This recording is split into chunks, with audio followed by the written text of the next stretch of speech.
শেষ করতে দেন।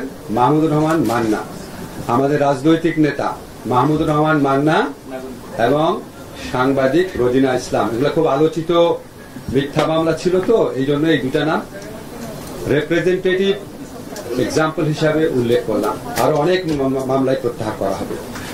আমরা বিচার বিভাগের সংস্কারের জন্য কিছু উদ্যোগ গ্রহণ করেছি অল্প সময়। এর মধ্যে আমরা মাননীয় প্রধান বিচারপতি সহ আপিল বিভাগে বিচারপতি নিয়োগ দেওয়ার ক্ষেত্রে আইন মন্ত্রণালয়কে যে সহযোগিতামূলক কার্যক্রম করতে হয় সেটা আমরা সম্পন্ন করেছি।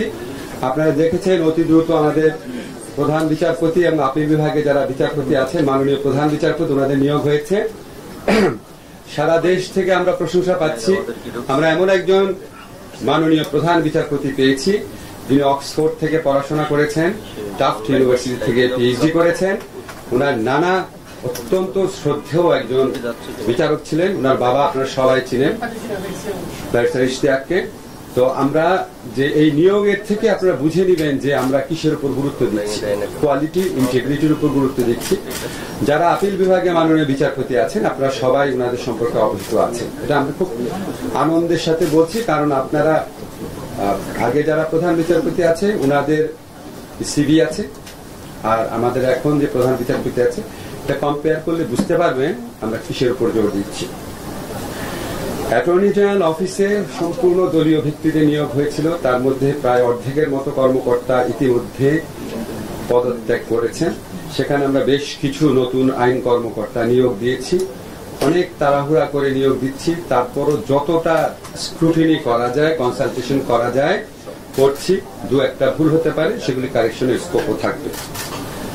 আমরা বাংলাদেশের সুপ্রিম কোর্টের সাথে পরামর্শক্রমে সকল বিচার বিভাগীয় কর্মকর্তা এবং তাদের পরিবারের সদস্যদের দেশে বিদেশে অবস্থিত স্থাবর অস্থাবর সম্পত্তির হিসাব বিবরণী আগামী 10 কর্মদিবসের মধ্যে দাখিল করার নির্দেশ দিয়েছি। আমরা অধস্তন আদালতে পরিবেশ উন্নয়নের জন্য, পরিষ্কার পরিচ্ছন্নতার জন্য কিছু উদ্যোগ গ্রহণ করেছি। অধস্তন আদালতে প্লাস্টিক পণ্যের ব্যবহার আমরা নিষিদ্ধ করেছি। রিপ্লেস করতে একটু টাইম লাগবে, বাট অলরেডি নির্দেশনা পৌঁছে গেছে। এছাড়া আপনারা জানেন ওখানে শৌচাগার যে আছে, মাতৃ দুগ্ধদান কেন্দ্র আছে, মহিলা পুরুষদের বিচার প্রার্থীদের জন্য যে জায়গাগুলো আছে, এখানে স্থান সংকট আছে, জনবলের সংকট আছে, বাজেটের সংকট আছে। সাধ্যমতো সবকিছু করার জন্য নির্দেশনা পাঠিয়ে দেওয়া হয়েছে। আর গণহত্যা এবং গুলিবর্ষণ এই সমস্ত ঘটনার বিচারের জন্য ইতিমধ্যে কিছু মামলা হয়েছে আপনারা জানেন, এবং আমরা নিজেরা রাজপথে থাকা বিভিন্ন ছাত্র সংগঠন, বিভিন্ন মানবাধিকার সংগঠন, জনগণের বিভিন্ন গোষ্ঠী দাবি করেছেন যে এটাকে মানবতা বিরোধী অপরাধ হিসাবে এটা বিচার করার স্কোপ আছে কিনা। আমরা সেটা খতিয়ে দেখেছি। আপনাদেরকে আমরা বলতে চাই 1973 সনে যে ইন্টারন্যাশনাল ক্রাইম ট্রাইব্যুনাল অ্যাক্ট আছে, যেটা পরে 2009 এবং 13তে সংশোধনী হয়েছে, সেই আইনে আমরা জুলাই গণহত্যা বলতে আমি অগাস্টের প্রথম 5 দিনের গণহত্যার কথা বোঝাচ্ছি।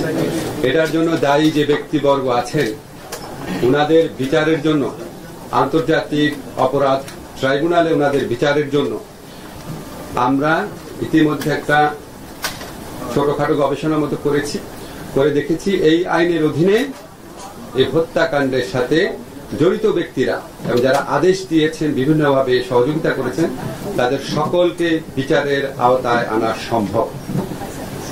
এবং আমরা এই আন্তর্জাতিক অপরাধ ট্রাইব্যুনাল, এখানে আপনারা জানেন একটা ইনভেস্টিগেশন এজেন্সি আছে, একটা প্রসিকিউশন টিম আছে, এগুলিকে আমরা রিঅর্গানাইজ করার চেষ্টা করছি।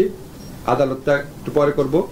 আর এই ইনভেস্টিগেশনের ক্ষেত্রে এটা আমরা জাতিসংঘের তত্ত্বাবধানে করার চেষ্টা করছি। জাতিসংঘ থেকে আমাদের বারবার সহযোগিতার আশ্বাস দেওয়া হয়েছে। আমরা বিচারে সত্যিকারের স্বচ্ছতা, নিরপেক্ষতা নিশ্চিত করার জন্য আমরা জাতিসংঘের তত্ত্বাবধানে, আমাদের ইনভেস্টিগেশন টিম থাকবে, তারা কাজ করবে জাতিসংঘের তত্ত্বাবধানে। সর্বাত্মক তত্ত্বাবধানে সেটার লক্ষ্যে সমস্ত উদ্যোগ গ্রহণ করব। ইতিমধ্যে এখানে জাতিসংঘের যে আবাসিক প্রতিনিধি আছে ওনার সাথে আমরা মিটিং করব, ডিসিশন নিয়েছি, ডেট ঠিক হয় নাই, সহযোগিতা চাবো। এছাড়া আমাদের আরো উচ্চ পর্যায় থেকে জাতিসংঘের বিভিন্ন কনসার্ন এজেন্সি আছে, ওনাদের সাথে যোগাযোগ করা হবে, আমরা করব। আমরা আশা করছি দ্রুত আমরা এটা শুরু করতে পারবো। এই হচ্ছে আমার বক্তব্য।